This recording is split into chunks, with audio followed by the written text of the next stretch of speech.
नमस्कार, स्वागत है आपका एनबीएससी न्यूज में और मैं हूं आपके साथ दिव्या शेखावत। वैसे तो आप सभी को लगाव होगा संगीत से, डांस से भी। आज मैं आपको एक ऐसी शख्सियत से मिलवाने वाली हूं जिनको आपने बहुत सारी जगह देखा होगा, क्योंकि राजस्थान से वो ताल्लुक रखते हैं। सबसे पहले तो उनका परिचय देती हूँ। मेरे साथ है गुरु श्री नरेंद्र कृष्णा गंगानी जी। आप इंटरनेशनल कथक डांसर है। कथक का जब मन में जिक्र आता है, खास तौर पर मैं मेरी बात करूंगी, तो मैं बचपन से ही सोचती थी कहीं ना कहीं मुझे भी कथक डांसर बनना है। खैर वो दौर अलग था, वो समय अलग था, मैं नहीं बन पाई। लेकिन आज मैं आपको कृष्णा गंगानी जी से मिलवाने वाली हूँ। वो आपको बताएंगे कथक के बारे में और अपनी जर्नी के बारे में, कहाँ से इन्होंने शुरुआत की, कैसा सफर रहा, और अब आज के समय की बात करेंगे कि कथक को लोग कैसे सोचते हैं। सर, बहुत स्वागत है आपका। नमस्कार। सबसे पहले तो मैं धन्यवाद कहता हूं एनबीएससी न्यूज का, जिन्होंने मुझे यहाँ पे आमंत्रित किया, और आपका बहुत बहुत धन्यवाद दिव्या जी। आपने मुझे बड़ा अच्छा सवाल पूछा कि कथक अभी की स्टेज और पहले की स्टेज क्या है और मेरी जर्नी क्या रही। तो अगर मेरी जर्नी का पूछे तो मैं जयपुर घराने से बिलोंग करता हूँ। कथक में 3 घराने होते हैं, लखनऊ घराना, बनारस घराना और जयपुर घराना। तो तीनों घरानों में से मैं जयपुर घराने से बिलोंग करता हूँ और मेरी फैमिली इसी कार्य में लगी हुई है। ये मेरी 4थी जनरेशन है, 4th जनरेशन में मैं कार्य कर रहा हूँ, कोशिश कर रहा हूँ। और आज का कथक जो है, लोग ऐसा बोलते हैं कि वेस्टर्न का ज़माना आ गया है, लोग वेस्टर्न पे डांस कर रहे हैं, बट मैं बम्बई में रहता हूँ और बम्बई में मैं देखता हूँ कि कहीं पे भी ऐसा नहीं है। ईश्वर की कृपा से हमारे पास इतने लोग हैं क्लासिकल के सीखने के लिए, इतनी इच्छाएं हैं और इतना एक्सपांडेबल है कथक कि आप किसी भी क्षण में कथक को एडजस्ट कर सकते हैं। तो कथक समाप्त कभी नहीं होगा, कभी लुप्त नहीं होगा। कथक की और दिशाएं खुल रही है। इनफैक्ट जैसे जैसे टेक्निकली हम आगे बढ़ रहे हैं, वैसे वैसे जो पीढ़ी आ रही है वो पीढ़ी अपने तरीके से बहुत अच्छा कार्य कर रही है। जी सर, बचपन से आप अपने परिवार को देख रहे हैं, पीढ़ियों को देख रहे हैं कि कथक वो कर रहे थे, तो कभी ऐसा नहीं हुआ कि मुझे कथक को छोड़ते हुए किसी और फील्ड में जाना है, मुझे कथक को ही क्यों कंटिन्यू रखना है? क्या कहना चाहेंगे इस पर? देखिए, कैसे है कि हमारे जब हम पैदा होते हैं तो हमारे कान में हारमोनियम, तबला, घुंघरू यही आवाजें सुनाई देती है। तो कहीं ना कहीं हमारे दिमाग में वो बातें 24 घंटे, वो रियाज और वही चीजें हमने हमारे पिताजी, जिनका मैं शिष्य हूँ, गुरु श्री प्रकाश कृष्णा गंगानी जी, उनकी बदौलत मैं आज यहाँ पे बैठा हूँ। तो उन्होंने हमको इतने अच्छे तरीके से, उतनी खूबसूरत तरीके से कथक को सामने रखा है कि वो छोड़ने वाली बात या किसी दूसरी प्रोफेशन में जाने की बात ही नहीं होती थी। तो हमारे लिए वो ईश्वर है और वही जीवन में आगे चलेगा। जी, जयपुर घराने का हम जिक्र कर रही हैं। जयपुर से कैसे जुड़ाव मिला? जयपुर में कितना प्यार दिया लोगों ने, कथक को कितना प्यार दिया? बहुत प्यार मिला है मुझे राजस्थान से, और राजस्थान मेरी जन्मभूमि है। मैं बिदासर से हूँ और सालासर के पास में चूरू डिस्ट्रिक्ट में मेरा गांव है बिदासर, वहाँ पे मैं पैदा हुआ हूँ। तो राजस्थान तो हमारी जन्मभूमि है और हमें आज हम अगर मुंबई में बैठे हुए हैं, मुंबई में कार्य कर रहे हैं, तो वो ईश्वर की कृपा से राजस्थान की ही बदौलत है और काफ़ी कुछ उनका आशीर्वाद मिला है। हमारा जन्मभूमि जो है वो राजस्थान है और कर्म भूमि जो है वो मुंबई है। इंटरनेशनल लेवल की बातें मैंने अभी थोड़ी देर पहले पढ़ा आपके बारे में। इंटरनेशनल लेवल पर कैसे रिप्रेजेंट किया, कैसे पहुंचे वहां तक? क्या कोई मॉरल सपोर्ट रहा, या कई बार कहते हैं ना कि फलाने व्यक्ति का मेरे ऊपर हाथ था, मेरे ऊपर सपोर्ट था? आपके साथ तो ऐसा कुछ हुआ? कोई व्यक्ति थे या फिर आपने खुद ही अकेले आप इस पायदान तक पहुंचे हैं?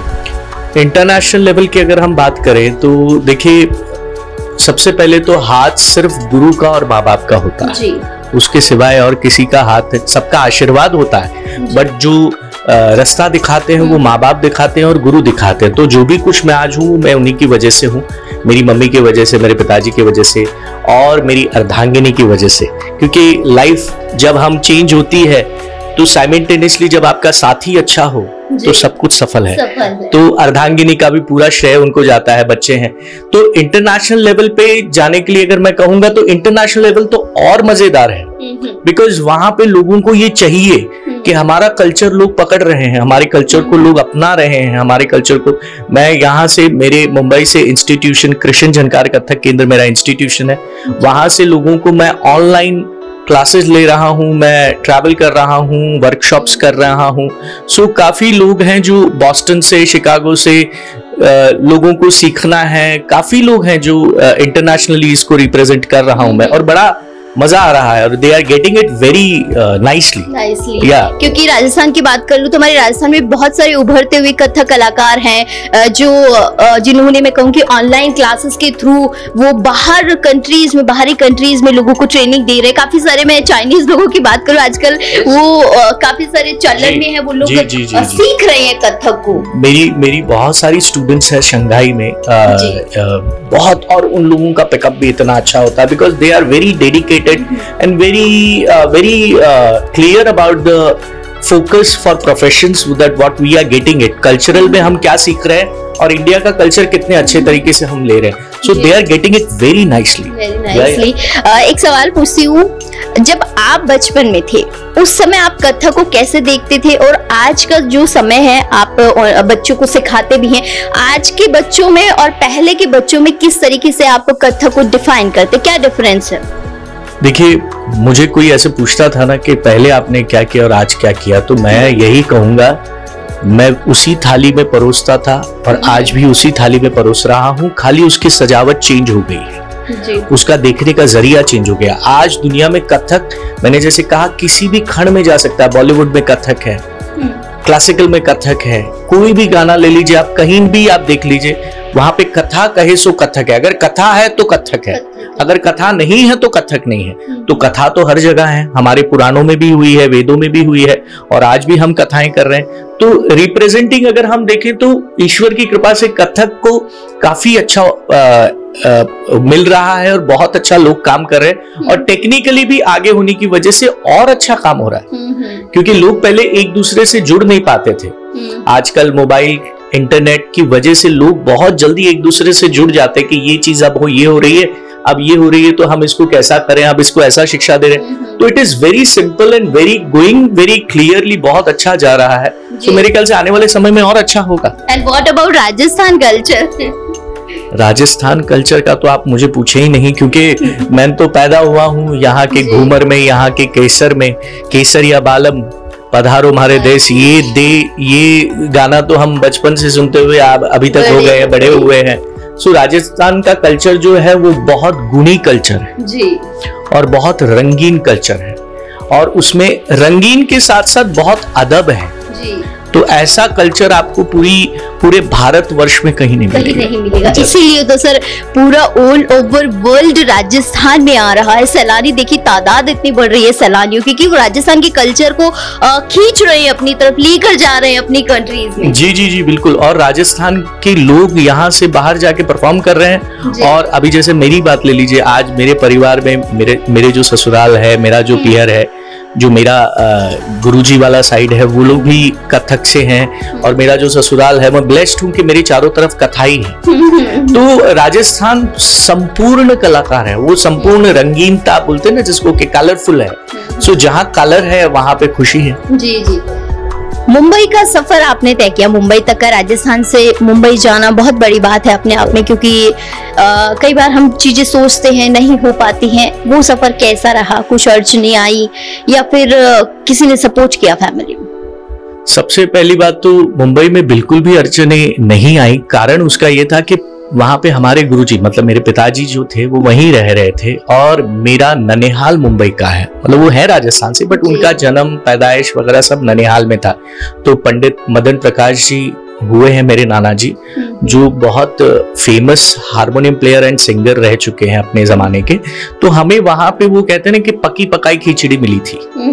अच्छा। तो वो पका पकाया मिला, हम तो ब्लेस्ड हैं हर तरीके से। मैं वही कहूंगा कि खाना ही था, और बस अब ये है कि अब प्योरिटी से काम कर रहे हैं, और शिक्षा दे रहे हैं, गुरु जी से शिक्षा ले रहे हैं और परफॉर्म कर रहे हैं पूरी दुनिया। It's all about purity.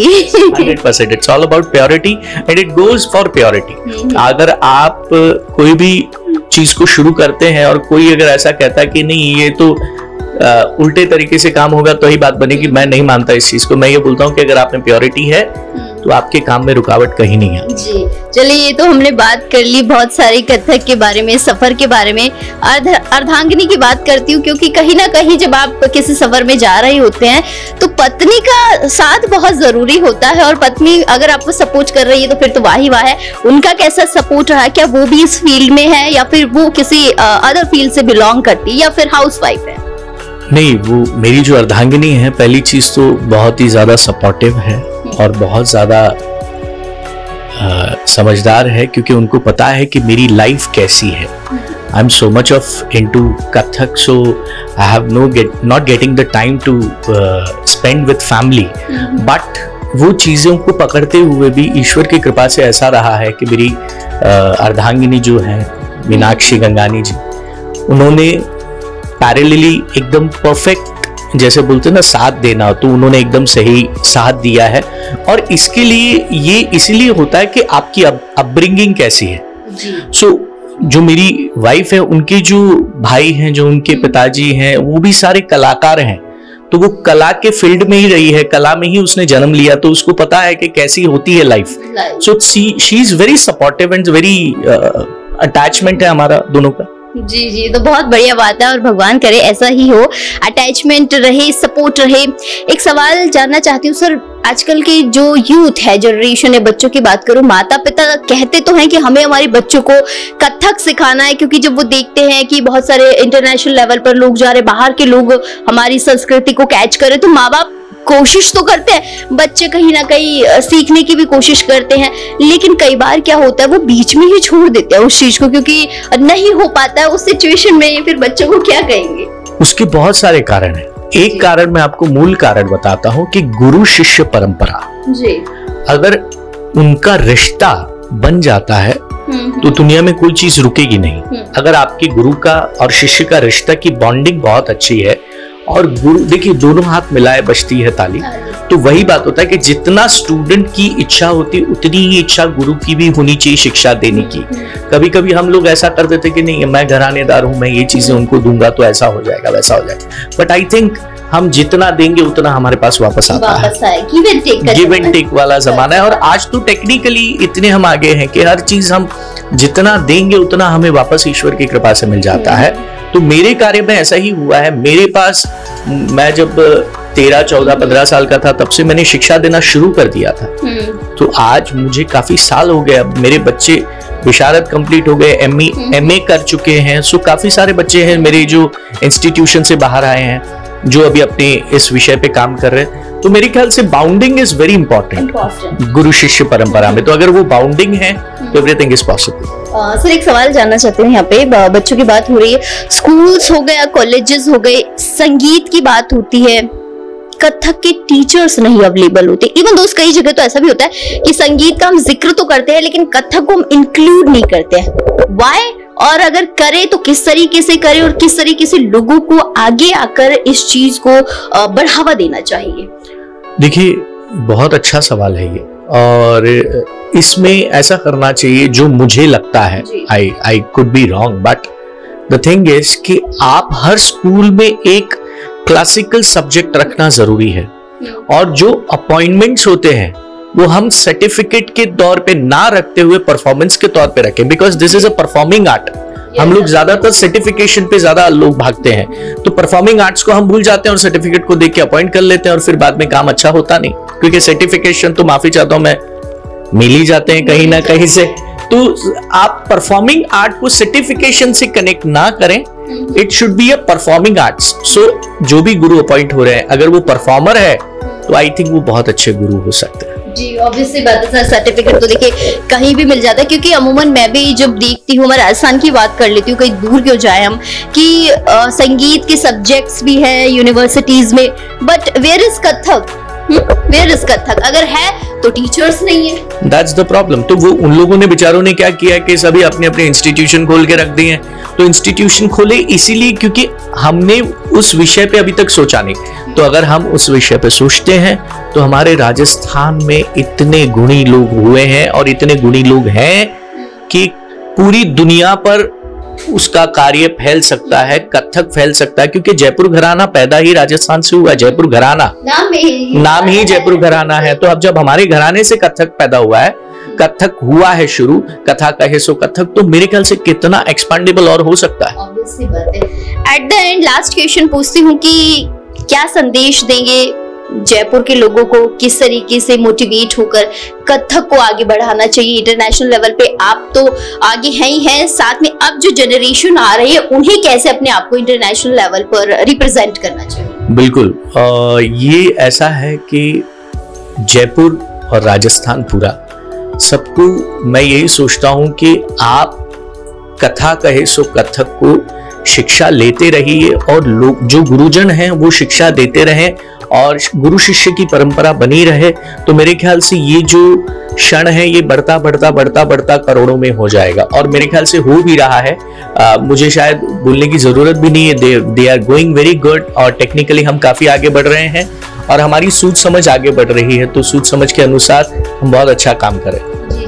बहुत बहुत शुक्रिया सर, आज आपने कथक के बारे में इतना कुछ मुझे भी बताया है, हमारे दर्शकों को भी बताया और आखिरकार हम भी यही कहेंगे दर्शकों को, देखिए अगर आपके मन में किसी चीज को सीखने की लालसा है और आप सीखना चाहते हैं तो सबसे पहले उसे बखूबी तरीके से आप एक्सेप्ट कीजिए, उस चीज के बारे में जानिए और उस पर फिर काम कीजिए।